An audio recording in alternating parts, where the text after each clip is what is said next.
Welcome to the NoJetStress Podcast, where we explore traveler wellbeing solutions for business and frequent flyers seeking to conquer jet lag and live healthier lives. I'm your host, Christopher Babayode, ex-flight attendant, traveler wellbeing advocate, nutritional therapist, and author. Welcome back. I had a great conversation with Danielle Riddle. With my audio, not so much. Danielle is the busy CEO of Inspired Travel Group, Canada. If you've ever wondered what it's like to engage a corporate travel agency that is humanistic and human-centric, this is the episode for you. I've done my very best to salvage the audio as best as I can, and I hope the distortions don't interfere with your enjoyment of this episode.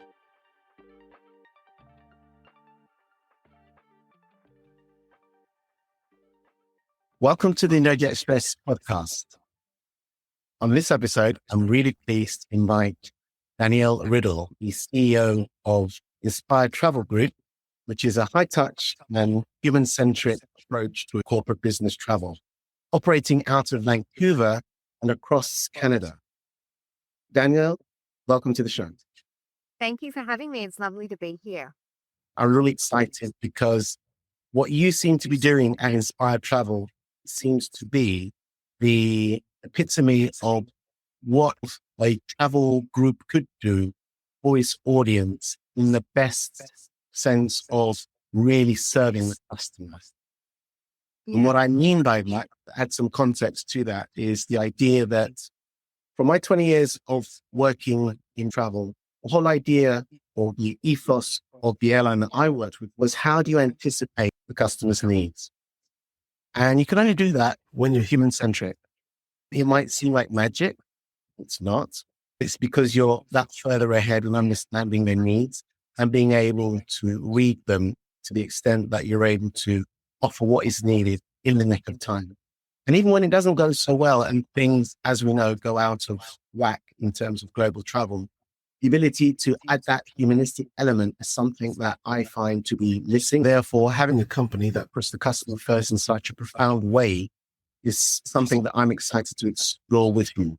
Yeah, absolutely. I think this is why we came into the industry over 15 years ago at a time when people maybe thought we were crazy because people hadn't understood to that extent at that point what was happening, but we could see. Even then, we could really see what was happening and what was coming down the pipeline. We thought if we could get in early and try and set this foundation, it would really benefit us in the future. And now we're seeing that really come to the fruition. And we have for the last decade, probably. It's been what has helped so much in our rapid growth. It's sort of a bygone era of what it used to be in the travel industry. I'm assuming in a lot of industries, this is what's happening.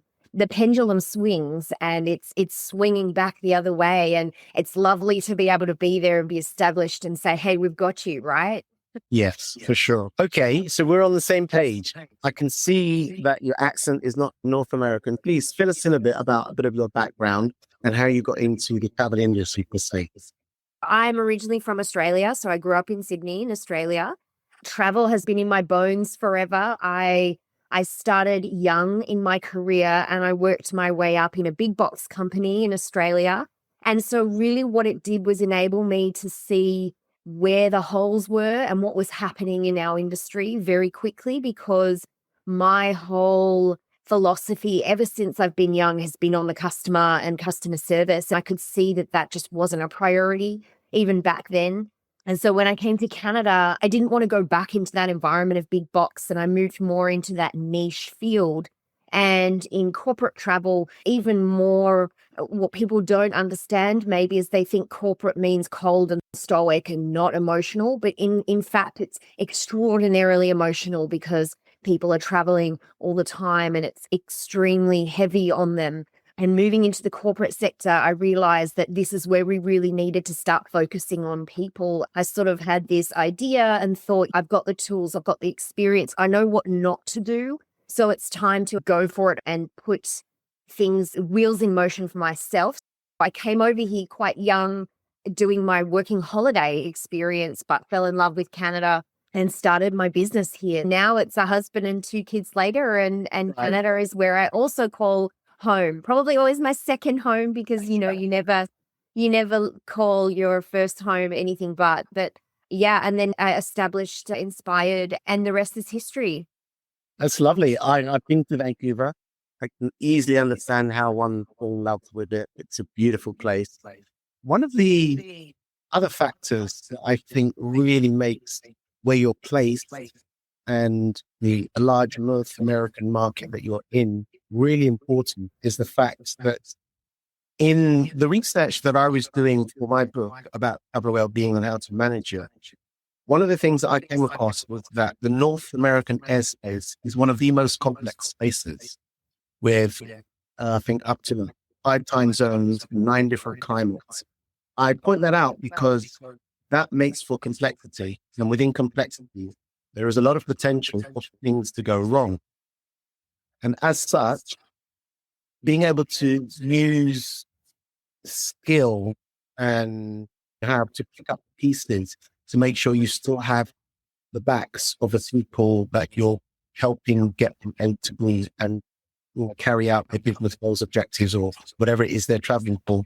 I think it becomes even more important, and particularly in that market, because when I traveled to the US as cabin crew, I could see the disparity between what was available. And that always struck me. But, being in a marketplace where you can actually understand that, feel that need, and you recognize that I think is really quite important. Yeah, it's so important in this area to have someone looking after you because, like you say, you're crossing time zones, you're crossing weather, all these different things come into it. If you have an experienced agent that really knows what they're doing and understands the flight routes and what's going on and who's flying where and what planes have the right facilities, that's really a huge thing that people don't think matters so much. It's very easy as a CFO to sit in a company and think numbers and cents and black and white, and your people turn into numbers. But if you actually humanize this experience and realize that you're flying someone from North America to Europe thinking, oh, it's only 9 hours, or even from the East Coast, it's a quick hop over the pond, so to speak. But the impact that it has once they arrive there, if they're not adequately rested or flying at the right time, has a huge impact on your business's productivity and the results that you get from it. I think this is something that people never really talk about or think about, but it's dangerous not to be aware of this, because companies that are prospering and successful companies that are retaining their staff and that are actually getting results are those that are taking these wellness considerations on board and actually doing something about it and saying, we need to implement this into our travel policy, but have a savvy enough company that we're working with that understands why and how to educate our staff how to manage it as well. This has become a very important thing that people haven't thought about in the past. So, it can make a world of difference. Sure. At what stage, or maybe I should ask you differently, how has the vision that you have at Inspired Travel evolved to be what it is now? Or at what stage was it that you realized that there was an outsized benefit in being human-centric? Was that from the get-go? Was that the vision always from the start? At what point in time did you make that differentiation when you have conversations with the corporate machine, as it were, in order to have people understand that this is actually in their best interest? I think right from the get-go, it was our philosophy, because we could see it when the big portals came into effect early in the 2000s, right? I mean, this started where we had big automated systems that you can book your flights on, and people were like, this is great. Convenience is key. Companies were like, we can implement using into our travel policy, using a big booking engine, and just get this done. They were assigning assistants or executive assistants within the office to say, great, you're the executive assistant of this person. We don't want them dealing with it, but you can just quickly book these flights and get it done. I was very cognizant of the fact that a very good EA is not a travel agent. A lot of people lump it in and they'll say, oh, I'm the travel coordinator. And so they sort of think it's the same thing. I can go on Expedia and book a flight. I can go on Travelocity and book a flight. The difference is astounding, and they don't realize that. And that's not their fault, obviously. But the point is that when you can talk to a company, when we go in and pitch to a company, we actually sit down and have a human meeting with them to talk about what we can do to improve their productivity. We don't come into a company and say, we're here to book your travel as fast and as cheap as possible. We come in and say that we are a business solution for their company. We're not just simply a travel booking engine. And then people instantly perks up and say, what do you mean by that? If you want to overall decrease your costs and increase your productivity and also increase your staff retention and happiness within your team, you need to have the right travel solution in place to ensure that you can do that. And you can't put that weight on your executive assistants because they need to be productive in what it is that they're doing all day. And so I think taking this approach right from the beginning, it didn't take long for, as I said, that pendulum was swinging. And now we're at the point where, because AI has had such a huge impact, it's extremely powerful. And I love AI, but only used in the right way. So what's happening is people are seeing the extreme negatives in travel of only having an AI-based approach. And it's horrible. Unfortunately, service has depleted broadly across our industry. It's people like us that pick up those pieces for the airlines, for the hotels, everything. And because we've seen that rapidly decline, all it's done is elevated us more because we've always done the same thing. So it's always been a case of you build it and they will come in a way. And yeah, it's because we've been steadfast from the beginning. We haven't had to switch up. We haven't had to pivot really because it's just been on the same trajectory as us. That's excellent. I was kind of holding back on the AI discussion, but you've brought it to the fore right now. But that is where a lot of conversations are being had. And on top of that, what I was going to ask was, I hear a lot about corporate wellness dashboards in corporate settings. And while I was a fan of them to start with, in the sense of putting the traveler's wellness on the map, so to speak, where we went from a time when people were returning to trips and they were only being asked about the deliverables of the project or the venture they went to deal with, as opposed to their own well-being, to a point where there was some understanding that this was in the mix and was relevant to the discussion of productivity. What I didn't find particularly useful in that regard, though, was the metrics that were being measured still seem to be a bit stale. What I mean is, for things to be understood by as many people as possible, it can be down to the lowest common denominator.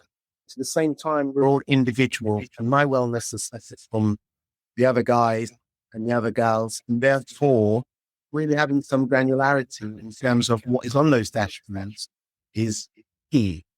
And because it could seem to be that it was down to the lowest denominator, I was more for one to sort of like say, okay, let's acknowledge this as being useful, but we need to go deeper. I would imagine that with your approach, you have that understanding and you're able to perhaps use those dashboards, if you approve of them, in a particular way that gives more granularity and more actionable products to the end that organizations can use. Yeah, I think so. This is where it's very important that you can implement a policy within a company that puts wellness at the forefront without it being too, how can I put it? Without it sounding too much like we're turning it into a leisure experience for our corporate travelers, because a lot of companies would say that. I see a lot of noise out there about things that maybe, like you say, it's almost a little bit going too extreme of people still have to work and get a job done. Like, we can't forget that, that the objective is to go and get the deliverables. I think you see these things in extremes so that people take a grain of salt and implement some of it if they can. But the reality is when we sit down with a company and say, when we talk about implementing a really effective policy, it's thinking about things like when travelers are traveling over a certain amount of hours, that they automatically fly either premium or business class. People used to be like, oh, I get my perk of traveling business class if I'm traveling over 8 hours. But explaining to the executive team when you're having this discussion that it's not a perk, it's in an effort to ensure that they are rested. By having the proper rest on the flight and arriving from North America flying into London is a good example.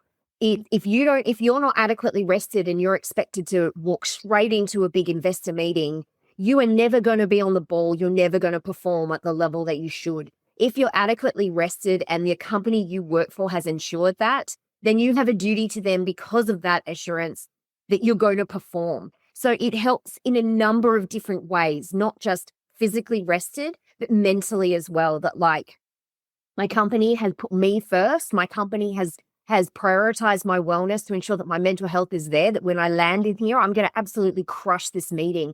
And this is where psychology comes into so much of what we do in every day in our life, in all aspects. When it comes to work, if you're not being prioritized in terms of how you're traveling to do this work for a company, your mindset will not be there. So knowing that the steps have been put in place in the policies that are in place for you gives you assurance. And the fact that then your travel management company can manage that for you, you don't even have to think about it. Even things like having your own dedicated agent is a step in wellness, because my agents knowing their travelers, it's worlds apart to using a portal. If I can, that's an excellent point. And what's percolating in my mind is the idea of, from listening to what you said so far, then you are actually looking for a particular type of company to partner with. I say that because for some, it can be a tick box exercise to get the travel sorted. And therefore, if they're just competing on price, well, that's what they're going to go for. Yeah. That ideally would not be an ideal partner for you. But also, I would say that you need a company or an organization that has a community or a culture that is supportive and truly supports a well-being culture that's forward-looking in order to attract the right people. Because if we look at the context of global travel right now, what we actually had is we have well-being as something that can be has equity, that's a premium when it's using the context of global travel. Unless people understand that, unless organizations and the people that travel understand that, it might not necessarily bode well for them to really grow the whole hog with the wellness piece. Am I making sense? Oh, definitely. It's I wouldn't say it used to be more niche than it is. It's become more and more the norm, but absolutely we'll meet with clients where we're like, we're not the right fit for you because we cannot provide the advantage that you want when you compare us to a portal. If you're just looking at price, you're never going to see the potential of what we can do. However, in saying that, we have had many instances where we've had clients come on board and without them even realizing it, we've shifted their concept of travel to have a wellness aspect without them even knowing. And I think that's what we're very good at as well. It's like, let us in, let us do our job. And before you know it, your team will be structured in a way that you didn't even realize could be possible, because our agents are not, they're experienced. They're still trained as proper travel agents. You can become a travel agent because you can just click the buttons and process or take the call if need be. Whereas all of our agents are trained to manually calculate and structure fares and things like that. That's not done very much anymore. All of my agents have to be able to do fare structuring themselves. And so when they look at options for their clients, they're manually looking at these options. That's sort of,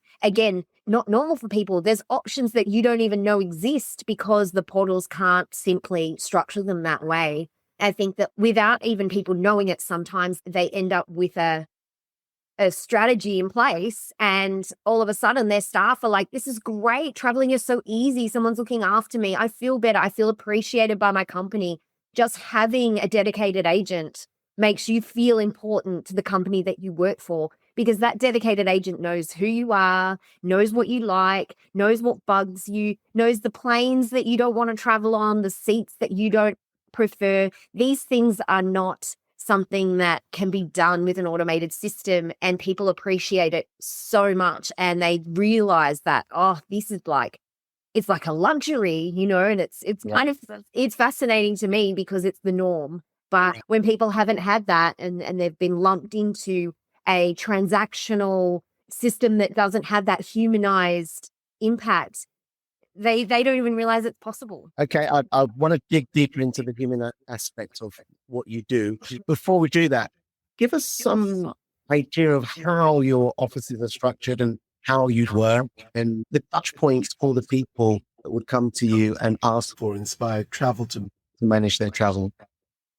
So we're all of our agents work remotely, and we actually completely implemented that. We have an office downtown Vancouver, but it's our head office.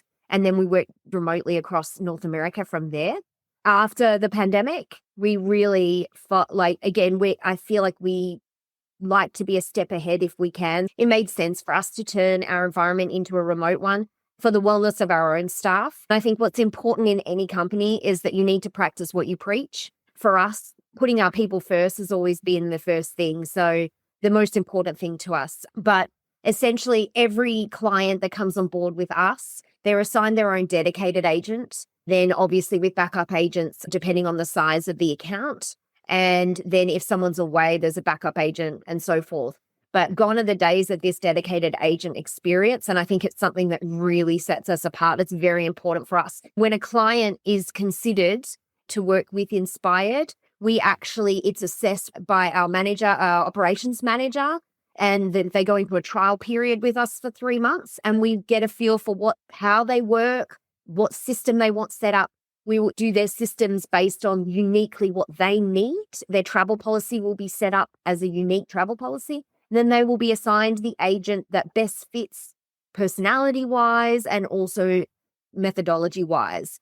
So it's a pretty detailed process, and they normally have a 3-month period of that, and then they go into their set sort of program from there on, monthly updates with their account manager. So there's a lot of points in here that there are people all along the way. And I think our clients look at it and say, hang on, I've got like 5 points of contacts within this company that I can reach out to individually at any time.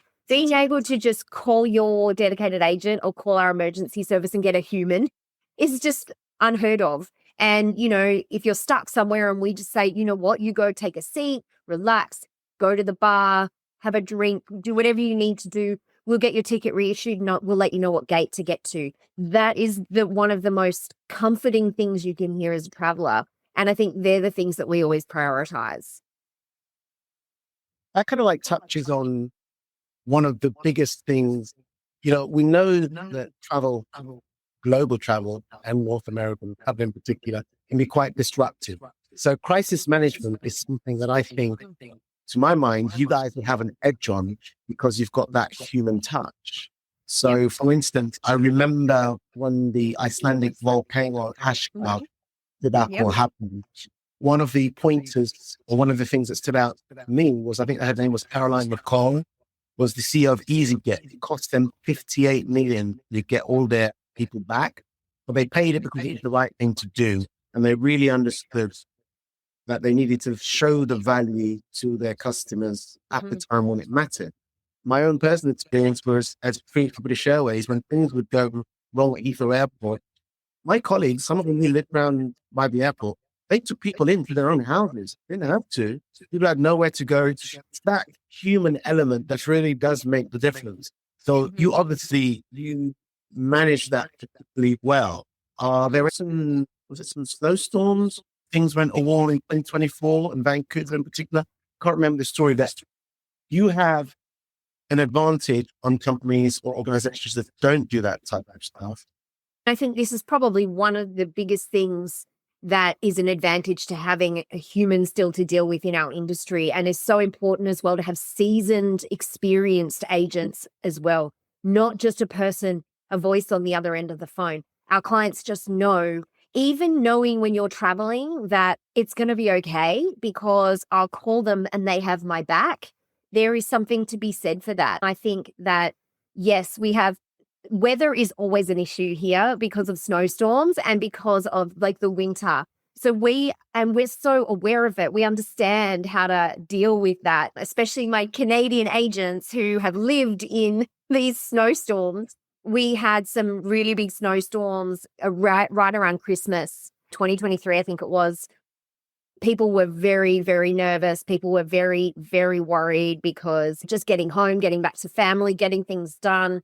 But our agents are cool, calm, and collected. They know what they're doing. They got them out. And it was a huge credit to my team that we had hundreds of people on the road. We had so many people on the East Coast. It's pretty par for the course around December. We had every single person home by Christmas Eve and with their families.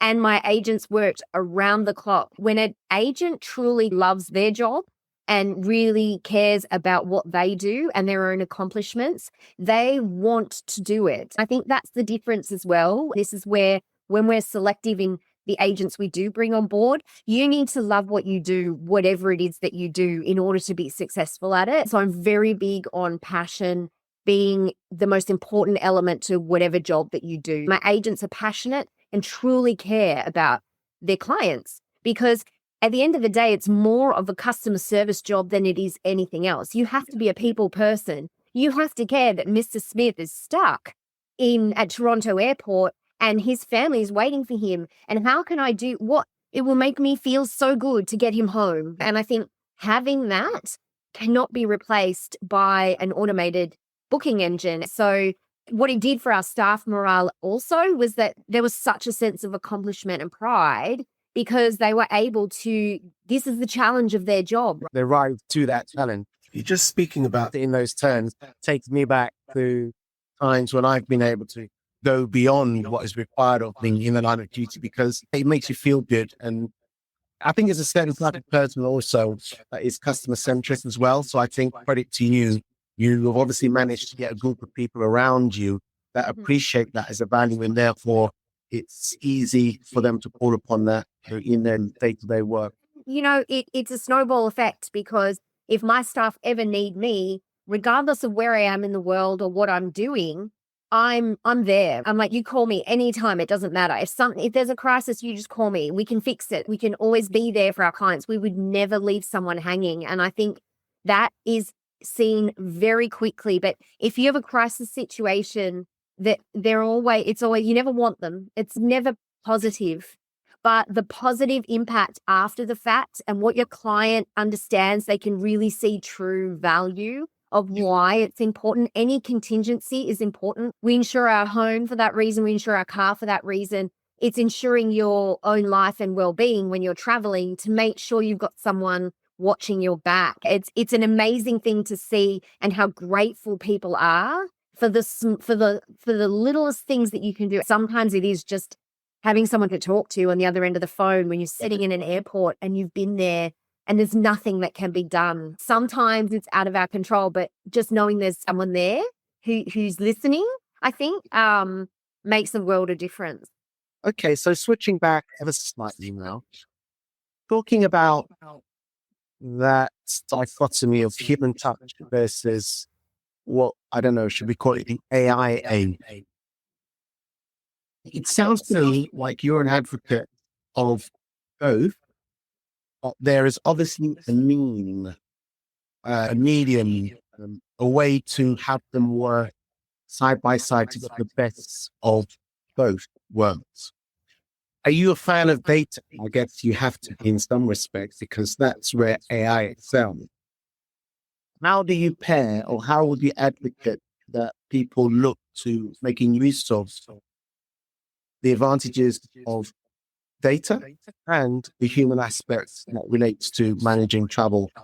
I think it's essential for us to be aware of what's happening in AR, not only to be aware of it, but embrace it, because whether we like it or not, it's the future. The question about it isn't should we or shouldn't we be embracing AI. It's ensuring that we are educated enough, like in anything else, to be able to work with it. So for us, it's how you manage AI that is the trick to making AI successful, a successful part of your philosophy and your business.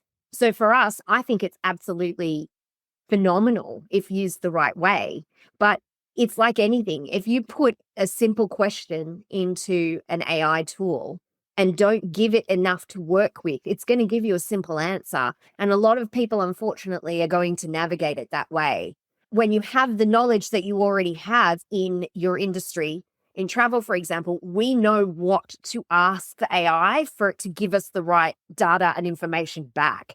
And I think that's kind of the difference. You don't know the questions in the first place if you're just a traveler using a portal, because little nuances that happen, even air costs are a great example. This is going to become more and more available through AI, but the average traveler doesn't understand that when they look at a price that they get online, even from an airline, it might be broken into 4 categories, right? Or sometimes there's multiple levels of economy.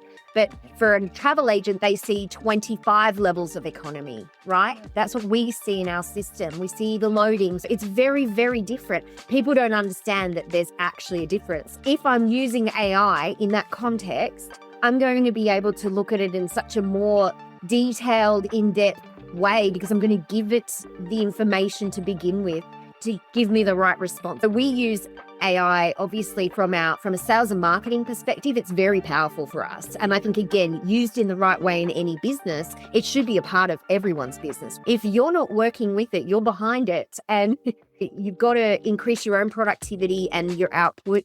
This is how we have to embrace it. Get the right people using the AI in the right way in our business. We're constantly analyzing, especially for our inbound leads. This is crucial that we're using AI properly, because it is the backbone of how we get our leads now. All of our inbound leads come from our management of AI. Join us in part 2 for the concluding episode. You can join the NoJetStress beta program on LinkedIn. Until then, wherever you go, farewell.